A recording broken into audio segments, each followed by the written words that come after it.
Everybody, it's Chris over at Dixieland Farm, and before we start the video, I want to make sure that you like and subscribe and hit that notification bell so you can know when we're putting up any kind of videos. Make sure you check out our Survey Monkey located below. Our Spreadshirt shop. You can use the code Dixieland Rocks for 10% off any orders over $50, and also our social media. We got our Instagram, Twitter, YouTube, LinkedIn, Facebook, and then also our MySpace and our Facebook group also, the Dixieland Nuts. That's also available. And our video is also today sponsored by Tux Medicated Pads. Proud sponsor of this video.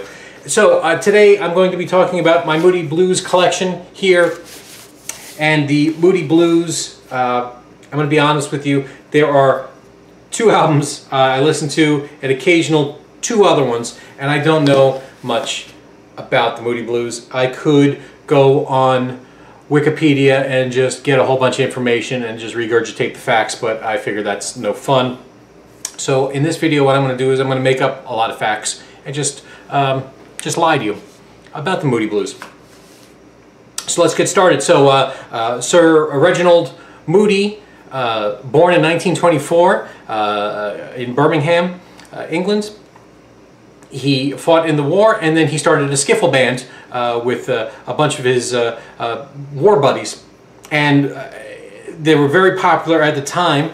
And as a matter of fact, they beat out a group, the Quarrymen, and one of the members of the Quarrymen, Dr. Winston Boogie, he was even remarked, you know, "Are you upset that you lost in this battle of the bands?" to Sir Reginald's group, and he gave the highest praise that he ever gave on record, which was, "They're all right."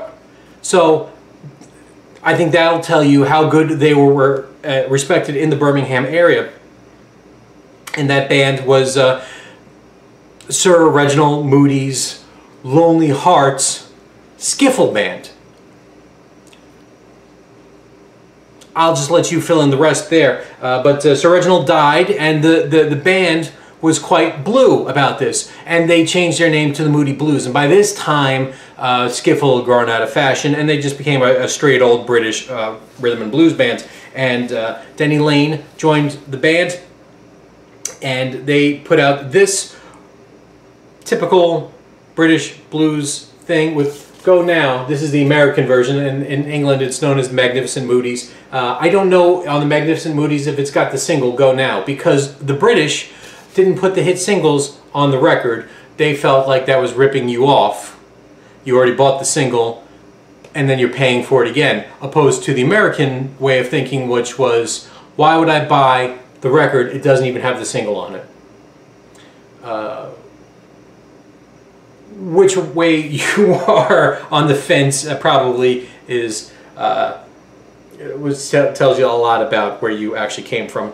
Of course, I wouldn't want the LP without the single, so I don't really know this album.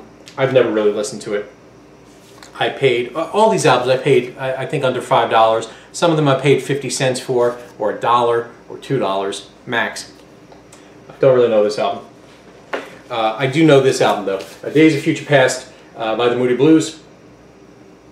And what, we're running out of juice here? We're running out of juice. Hold on a second, we're going to do an edit. And now look at this. You know, I didn't realize this was a face on this cover until my 40s. I think. How trippy is that, right? So you got a face staring at you, but then the cover art. Moody Blues, Days of Future Past. This is what everyone knows them for.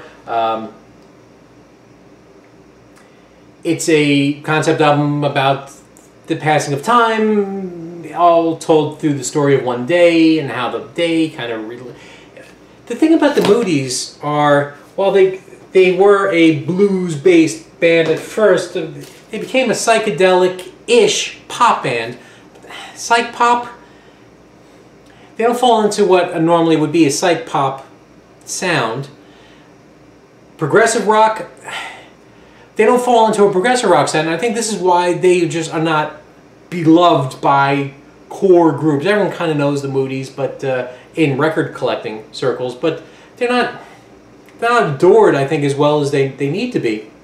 The thing about that what kind of makes them progressive is orchestra, right? That's something you always need in a progressive rock, or classical instrumentation. They play lutes, flute, right? There's always a flute player, Ray Thomas, right? He's the one that plays flute. And always a mellotron. Was it John Lodge was the mellotron player? I'm going to cheat here. Hold on a second.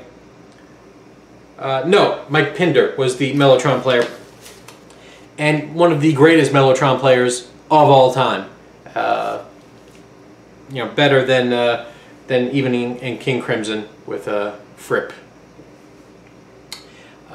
But like, they didn't play in odd time signatures. They didn't sing about fairies and Middle Earth and junk like that. So they're overlooked in the progressive rock canon, even though they should be. Especially because with trippy head stuff like that. I think what kind of ruins some of this is usually the albums start with a poem or end with a poem, and that didn't age well at all. I mean, I'll tell you that much.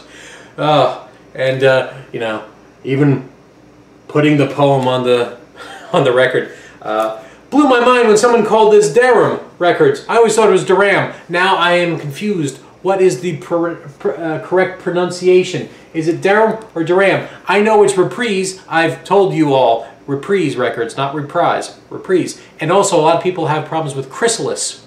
They'll say chrysalis. Chrysalis, it's a butterfly. Pupa? Well, I can't say pupa, but I can say chrysalis. Okay. Yeah. Days of Future Past. Their crown jewel of their catalog, I would suppose, even though I like the next album much, much better. A great album. For a long time, this was the only way to get the original mix. Somewhere in the 70s, I think when they were doing the quad mix, the master tape got destroyed. So you got a remix from the quad mix from that point forward, and even on CD. I think the CD finally got a restoration done, or they found a copy of the original mix. So this is a lot less refined of a mix, I would say, than what you may be used to, especially if you had the original CD pressing. Everyone knows Nights in White Satin. That's pretty much what Moody Blues are known for. My age group, if you didn't listen to Moody Blues, you would know it from Sounds of the 70s infomercials that played late night, because they always played Nights in White Satin, which became a hit in the 70s again. They reissued it on single. Days of Future Past. You can find this record in $1 and $2 bins all day long, and you should pick it up. The thing about saying that it's with the London Orchestra here, they didn't play at the exact same time, sort of like Deep Purple did. They recorded the orchestral parts, and then you can actually almost hear an edit, clunk, and then they'll take over with the mellotron and they'll play their music, and then clunk, back onto the classical. This album, Skull, Fetus, In Search of a Lost Chord. I don't know if this is supposed to be a concept album. It's certainly about LSD, because those boys were taking it. I mean, you can see they are tripping out, and this has got just it's more early Bee Gees, but psych, more psych than pop psych. The song on side 2, The Best Way to Travel, if you're listening on headphones, they played with the phase box, and I don't know if they did this on purpose, but if you listen on headphones, it starts making like this kind of noise, and it'll actually swirl all around your head. If you got your eyes closed, you can actually hear the thing swirling and swirling. Crazy. This album's fantastic. I highly recommend it. I can't recommend it enough. This is to me, their best album, a must-have. And this is why I usually just stop, because if I'm going to listen to an album, I'm going to listen to these next few albums, and they're good. Don't get me wrong, they're good. But it's like, why have hamburger steak when I can actually have steak? You know what I'm saying? Especially if it's the same price. And it's good steak. It's not cheap steak. It's not like good hamburger steak, cheap filet mignon. It's, you know, filet mignon, folks. This album I do like quite a bit. On the Threshold of a Dream, it's obviously about a flower, twig, head, ear, eye, snorkel. Yeah, that's obvious from the cover, right? Lovely to See You, Dear Diary, Send Me No Wine, all good songs. This one comes with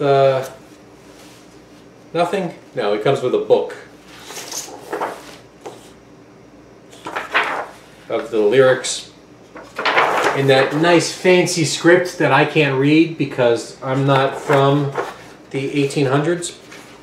So, and again, for a pop band, I mean, they have, you know, tablas and sitars and mellotrons and flutes and harps and auto harps, and, you know, so it's got your crazy psych instrumentation, but they are talking about head trips, so it's psych, progressive, pop progressive psych, is that possible? I don't know. I like how pissed off Mike Pinder is on this photo. Yeah.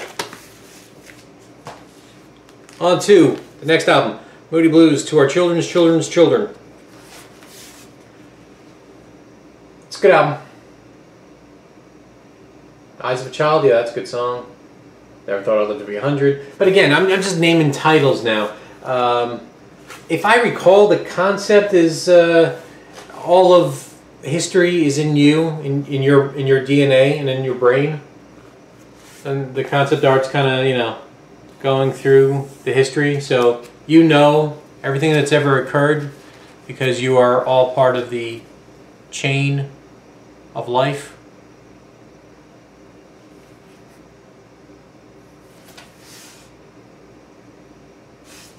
Major LSD, major pot.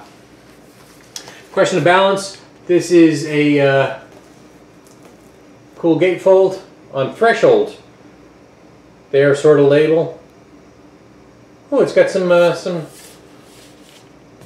love making on the cover. I don't know if you can see that.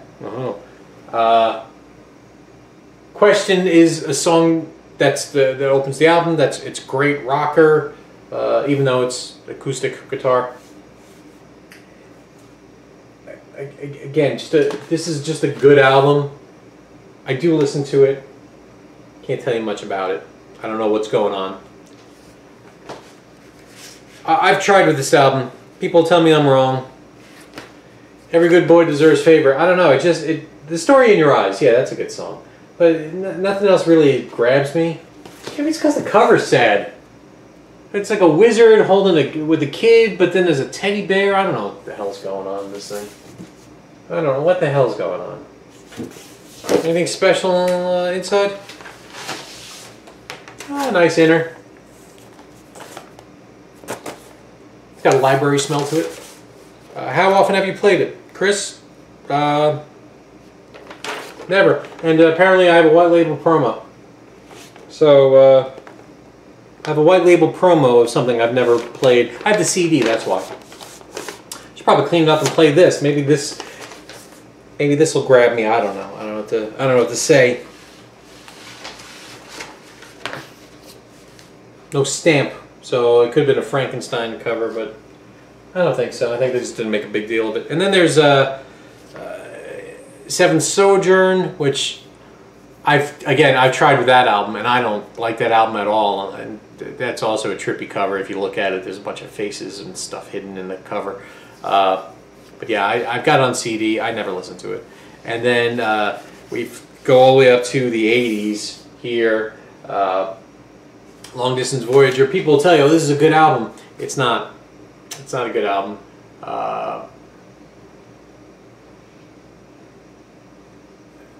The problem, it's a cool cover, I'll tell you that much, but the problem with the album is when bands from the 60s and 70s went into the 80s and they started playing with synthesizers, and at this point it's not FM synthesis, but maybe it is.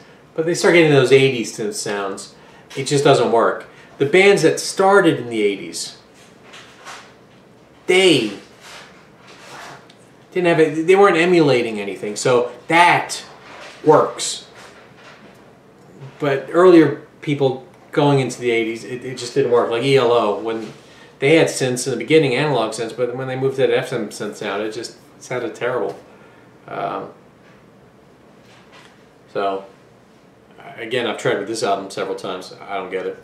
So, yeah, I lied all the way up to Days of Future Past. Everything, well, even a little bit of this, I told the truth. Everything before that, obviously, was a lie. Marissa, is it time to eat dinner? All right, we're going to eat dinner. From Dixieland Farm. Oh, also, everybody, so one thing that Marissa can tell you about that when my hemorrhoids are flaring up, I always reach for Tux medicated pads. Proud sponsor of this video. Thank you so much for watching, everybody. Take care.